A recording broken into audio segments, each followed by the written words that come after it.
part of understanding Islam, unpacking the Shahadah. I'm going to be explaining the relationship between Muhammad and the Qur'an and how they work together, impacting Islam. As it happens, many of the core characteristics of the practice of Islam are not actually mandated in the Qur'an. So very important things about Islam that people do every day that are considered part of the central practice are not reflected or explained or defined clearly in the Qur'an. One example is the 5 pillars. It's very well known that there are 5 pillars of Muslim practice. And these are the confession of faith, saying the Shahadah, the daily prayers 5 times a day. They're really worship, acts of worship, of ritual worship. Paying zakat, this is sometimes called alms. They can be used to help the poor, but they can also be used for jihad. They can be used for a variety of religious purposes. A pilgrimage to Mecca, if you're able to achieve it, and fasting during Ramadan. I think just about every Muslim knows that these are part of Islamic practice, but there is no list of them in the Qur'an. There's no place in the Qur'an where these are defined as the things that Muslims should do. This list exists because one day someone asked Muhammad and said, "Tell me about faith." And he said, these are the 5 things. So it comes out of the Hadith, out of the life of Muhammad, that these 5 practices are defined. Also, the 7, sometimes 6 basic beliefs of Islam. These will be found in introductory explanations of Islam. If you get a little booklet from a mosque explaining Islam, they might list these 6 or 7 basic beliefs. And these are belief in Allah, belief in angels, belief in the books, that is that Muhammad and previous prophets received books, the messengers, the prophets themselves, belief in the last day, judgment day, or sometimes what's called the divine decree or predestination, and belief in the resurrection. Now again, this list or lists like this are not found in the Quran. They're found in the life of Muhammad. Also, the description of the ritual for the daily prayers. You'll be aware that Muslims 5 times a day go through a series of bodily movements and they say certain words in Arabic that are part of the daily prayers, and every small child is taught how to pray. The instructions for those prayers are not in the Quran. If you didn't have the Hadith, the life of Muhammad, Muslims wouldn't know how to do their daily prayers. So a huge amount of the core practice of Islam is not actually found in the Quran. Many aspects of Islamic laws are found in the Hadith. In fact, sometimes the Hadith abrogates or takes authority over the Quran. It cancels teachings found in the Quran. So the life of Muhammad is incredibly important in Islam. You can access the Hadiths online. There are collections translated into English. It was a time 50, 60 years ago when very few people would be able to read these materials, but now they are available. It's a lot of material. The Sahih al-Bukhari is books, this many books, and then Muslim is so many, and there's 6 collections, and so it's quite a lot of material altogether. There's also the Sira, the biographies. The Hadiths are generally organized for legal purposes, so they'll have all the things collected under one topic, all the things to do with warfare under one book or sub-book. But you really need to know the order, the sequence in Muhammad's life as well. That's very important for understanding Islamic law. And the materials of Muhammad's life are organized in chronological sequence in books that are called Sira. And there's a photograph there of the earliest Sira, the biography, the life of Muhammad. It's by Ibn Ishaq, and it's been translated in the 50s and is readily available. It's a very interesting and important book to read. Anyone who wants to be seriously engaged with Islam should have read that and be familiar with what's in it. The Sira, the biographies, are not as authoritative as the Hadith in terms of the authenticity of the materials. And the earliest source, this one that's pictured there, is written about 150 years after the migration to Medina, and then was edited around 200 years after the migration. So again, not as early a source as the Gospels. Remember, the Hadiths were systematized 200 to 300 years after Muhammad. Contrast that with the Gospels, which were all written down within a lifetime. It would be like writing the life of the Beatles today. Whereas when you think about the Sira, the biographies, or the Hadith, collecting those were done after a 200-year time period. So it'd be like writing about events that took place in Canada in 1800. So the Christian materials of the life of Jesus are written down with a much shorter time frame than the Islamic materials were sorted and collected and agreed upon. That's because the Muslims were so busy conquering the world for the first 200 years they didn't quite get their materials organized until later. Now, Muhammad's life, as I said, is obligatory for Muslims to follow, and he is revered incredibly highly. Sometimes Muslims will say, you know, it's wrong to insult Muhammad, but it's worse to insult Muhammad than to insult Allah, you know. He's held in very high esteem. He experienced a lot of rejection. I'll be speaking more about the implications of that psychological damage later. Some aspects of Muhammad's life are positive. He cared for orphans. He had compassion for the poor. And sometimes you can see he spoke in a way that seemed fair or gentle. But some of the things that Muhammad said and did are in conflict with contemporary ethical standards. Some things that Muhammad did are absolutely shocking, hair-raisingly scary things. If Muhammad was doing those things here in Canada today, he would be convicted to life in prison many times over for the things he did. And this creates a real great problem, because if Muhammad is the best example and you're meant to follow him to be rightly guided, how can you get away from those shocking aspects of his life? From the rape of women, the torture of captives, from plundering and looting, from killing, telling lies, and many other issues.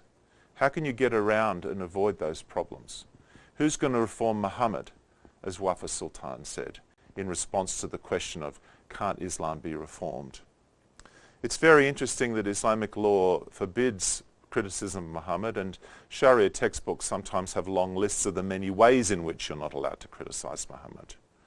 That's because there's a great sensitivity about him, and I think some Muslims are embarrassed about Muhammad, and it's almost shameful. And I think the kind of eulogizing of Muhammad and emphasizing what an amazing man he is, in some ways becomes an overcompensation for the serious problems in his character. And what's really interesting is sometimes Western scholars like Karen Armstrong and others who have written about Muhammad seem to censor all the materials and only focus on the good bits, because his life is so confrontational in its kind of raw character that you have to, in a way, do something about that. Either you talk about the things he actually did, in which case it becomes an apologetic act almost criticizing Islam, that is, unless you believe they're the right things to do, or you silence that material and you hide it, in which case you're kind of giving a different kind of apology for Islam, a positive apology. So it's very, very difficult to know how to manage this material. I think it's difficult for scholars who specialize in this area, because if they actually bring this material to light, it risks alienating Muslims and bringing issues of conflict. To talk about what Muhammad did and said in public today in Canada could incite hatred and contempt for Muslims. The fact that he married a girl when she was 9 and consummated the marriage married her when she was 6 and consummated the marriage when she was 8 or 9, and many, many Muslim women are married at a very young age because of that. That's a highly charged political issue. It's not just a religious issue. Now the Shahadah, that is, I confess that there's only one God and Muhammad is his prophet, binds a Muslim to the spiritual values and character of Muhammad. It's a bit like a chain of transmission of spiritual values. So his problems become your problems if you say that he is your guide. His sins become in a way your sins, and his oppressions become your oppressions. When you leave Islam, this is a very significant issue, the example of Muhammad. The Shahadah is also a transgenerational covenant. The children of a Muslim are considered to be Muslims. So it's a binding of yourself and your generations to the Prophet of Islam. Breaking with Islam, breaking the Shahadah, also, according to the Qur'an and teachings of Islam, involves a whole lot of curses and threats of punishment. As Surah 59:7 said, Allah is stern in reprisal. And Islam is the only religion in the world which mandates death for those that leave Islam. I'd like to speak about the organization of the Qur'an. It's organized into chapters known as surahs. They're organized from the longest to the shortest, a bit Paul's letters in the New Testament are from the longest to the shortest as well, actually. Romans is the longest. And it's not chronological in sequence. There's no storyline in the Qur'an, and it's quite a confusing book to read if you don't understand that. And even an individual chapter or surah can be made up of many passages from different times in Muhammad's life. It's a very personal document, the Qur'an. It's tied into events in the life of Muhammad, and it's revealed progressively throughout Muhammad's life. So he'd be in the middle of doing something, and then he'd say, Allah has revealed this. And the meaning of that passage would be tied to whatever he was doing at that particular time and place. Muhammad and the Qur'an are one. They're inseparable. Muhammad is like the backbone. The Qur'an is like the backbone of Islam, and Muhammad is like the body of Islam. They together form a single working part. You can't just have a backbone or just have a body. The verses are sent down in specific contexts. The Qur'an doesn't usually give the context, so that's where you need the Hadiths and the Sira to explain the context of the Qur'an. Putting the Qur'an in context means knowing the life of Muhammad, and they work together in that way. The Hadiths often explain the Qur'an. Here's an example. There's a verse in the Qur'an, chapter 60, verse 8, that says, Allah forbids you not, with regard to those who fought not against you because of religion, and drove you not out of your homes, that you should show them kindness and deal justly with them. Now, it's a little bit hard to understand what that means, and that's typical of many passages in the Qur'an. But there's a hadith that embeds this text into a tradition. And Asmat bin Abu Bakr said, my mother came to me hoping for my favor. She was not a Muslim. So this Muslim woman, her mother came asking for help. So she asked Muhammad, can I be kind to my mother? And Muhammad said, yes. And then it's reported that Allah revealed at that point to Muhammad this verse. So when you interpret 68, you have to interpret it first of all as an instruction about whether to be kind to your relatives or friends who aren't Muslims once you've become a Muslim. And the instruction is, as long as they don't hassle you, drive you out of your homes, give you a hard time, you're allowed to be kind to them. You're allowed to be kind to your mum as long as she's not opposed to your religion and gives you a hard time because of it. Another thing that's important is that Allah, according to the Qur'an, can substitute one revelation for another, sending a better one. So Surah 2, 106 says, such of our revelations as we abrogate or cause to be forgotten, we bring in place a better one or the like thereof. Don't you know that Allah can do all things? So the time sequence in the Qur'an is quite important, and when the Qur'an contradicts itself or says two different things, the later verse has authority over the earlier verse. The teachings about fighting is a classic example. The earlier verses of the Qur'an advise peaceful witness in Mecca, and then defensive fighting in Medina, and then attacking non-Muslims within limits, and finally unlimited warfare. And at each point, the revelation of increasing violence has authority over or abrogates the earlier verses. So here's a commentary on Forgive and Overlook, which is a verse in chapter 2 of the Qur'an. And Ibn Kathir, a very well-known commentator, says that was abrogated by the verse Kill the idolaters, 9:5, and Fight the people of the book, 9:29. Allah's pardon for the disbelievers was repealed. It was abrogated. It was abrogated by the verse of the sword, 9:5.